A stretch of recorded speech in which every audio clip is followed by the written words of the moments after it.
Kembali lagi bersama saya Pergi Ahmad Tipaldi. Kali ini saya akan melanjutkan membahas jebakan catur, yaitu Rombawa Trap dalam pembukaan Ruy Lopez.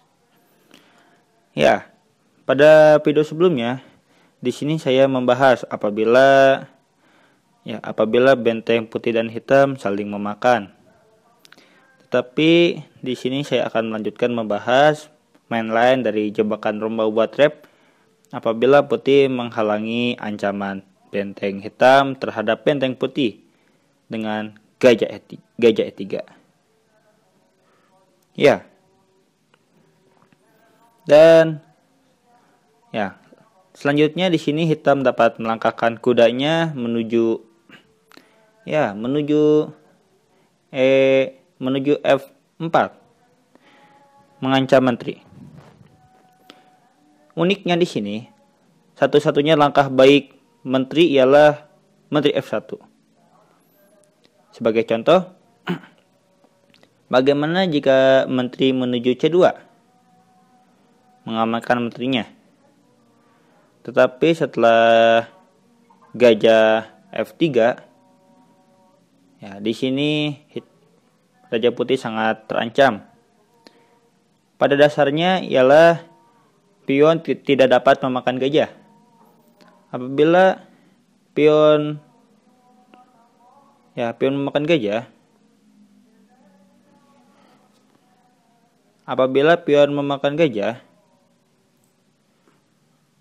di sini menteri hitam dapat bergerak menuju G5 skak.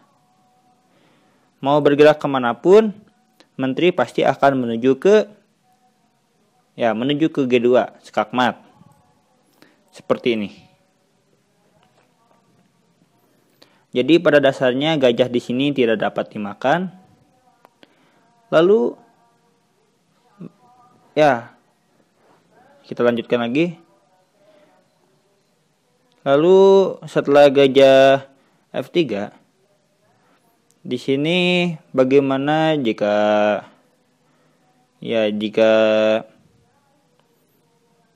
gajah putih memakan kuda yang berada di F4? Ini sama saja. Di sini hitam hanya perlu memakan benteng putih dan skak mat. Cukup. Lalu setelah gajah F3 lagi, bagaimana jika putih di sini memainkan gerakan acak? Contohnya seperti kuda D2.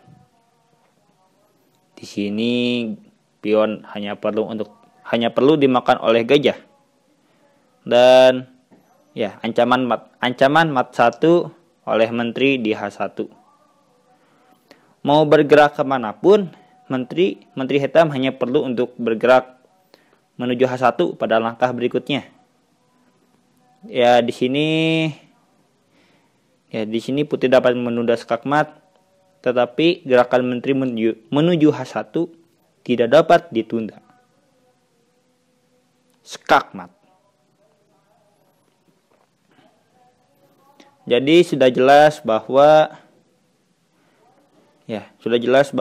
menteri C2 sangat tidak bagus. Lalu bagaimana dengan menteri D2? Di sini langsung saja. Di sini kuda hitam dapat langsung memakan pion yang berada di G2, mengancam benteng dan gajah. Setelah raja memakan, ingat, perlu diketahui bahwa apabila raja tidak memakan kuda, kita hanya perlu memakan benteng yang berada di S1. Jadi di sini Raja Putih harus memakan kuda. Tetapi sayangnya itu akan sangat berakibat fatal.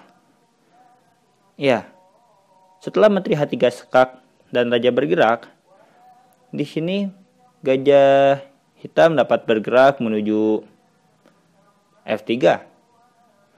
Ancamannya mat 1 lagi yang berada di G2. Kali ini sama, mau bergerak kemanapun, langkah hitam selanjutnya ialah menteri G2. Ya, contoh misalnya apabila putih mencoba untuk menggoda gajah hitam dengan meletakkan menterinya di petak yang jelek, tetap saja hitam tidak akan tergoda dengan skakmat. Jadi, ya, 2 langkah sederhana pada kuda F4, menteri hanya dapat bergerak menuju F1. 2 langkah sederhana seperti C2 dan D2 mengakibatkan hal yang sangat tidak terduga. Setelah menteri F1, pada jebakan dilanjutkan dengan kuda H3 skak. Kali ini hitam memberikan pilihan yang sulit bagi putih. Yang perlu diperhatikan bahwa apabila putih tidak memakan kuda, seperti menggerakkan rajanya menuju H1, maka di sini kuda hitam dapat bergerak menuju F2 skak, dan setelah raja bergerak lagi, kita hanya perlu menggerakkan kuda menuju petak sebelumnya. Apabila putih masih ngotot, kita hanya perlu untuk memundurkan kuda kita skak lagi dan memajukan kuda kita skak. Istilahnya manuver kuda. Kita lihat gerakan kuda yang sangat indah. Set. Iya. Ya, apabila kuda dimakan oleh pion, kita hanya perlu memakan pion kita hanya perlu untuk menskak raja terlebih dahulu. Setelah raja bergerak, kita akan menskak raja dengan gajah di F3. Ya, ini sudah cukup. Pada posisi seperti ini, hitam jelas-jelas menang. Di sini menteri putih harus dikorbankan karena raja putih tidak dapat bergerak kemana-mana. Ya. Dan setelah raja putih diskak terus-menerus, di sini hitam dapat menggerakkan bentengnya untuk membantu dalam skakmat raja putih. Yang jelas di sini hitam benar-benar menang, tidak perlu dipungkiri lagi. Lalu setelah menteri F1, kuda skak, di sini putih harus menerima kuda atau memakan kuda dengan pion. Dan pion pun akan kita makan dengan gajah, mengancam menteri. Menteri di sini harus bergerak menuju E2 karena apabila menteri bergerak selain itu atau menuju D3, di sini kita hanya perlu menskak raja putih dan menskak matnya. Lalu setelah menteri menuju E2, kita akan memajukan benteng kita. Idenya ialah menskakmat raja putih karena di sini kita belum menang. Ya, di sini putih harus menghindari hal tersebut dengan menggerakkan pionnya menuju F3. Ya. Tetapi di sini hitam sudah diunggulkan karena menteri dapat bergerak menuju G3 skak. Setelah raja bergerak, di sini benteng hitam dapat bergerak menuju H4. Ya, ancaman discover attack, ancaman skakmat sudah sangat jelas. Intinya pada posisi seperti ini hitam menang. Kalian dapat mencoba untuk mengimprovisasinya. Ya, misalnya apabila putih bergerak ke sini, maka kita harus bergerak kemana? Apabila seperti itu kira-kira.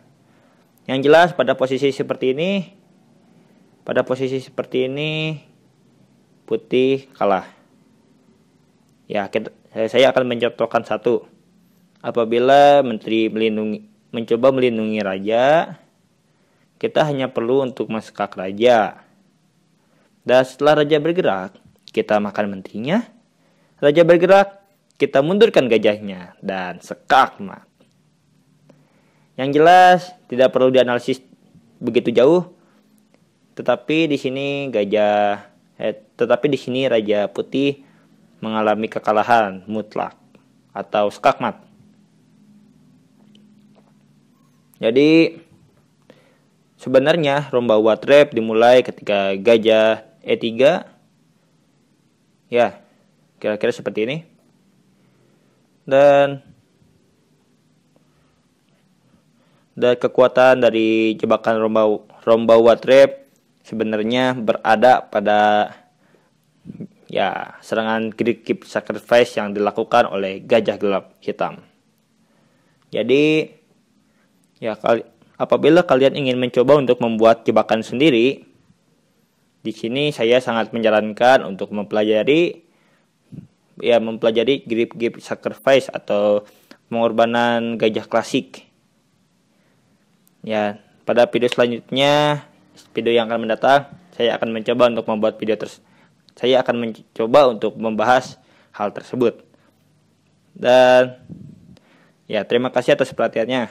Mohon maaf bila ada kesalahan. Please subscribe-nya dan sampai jumpa.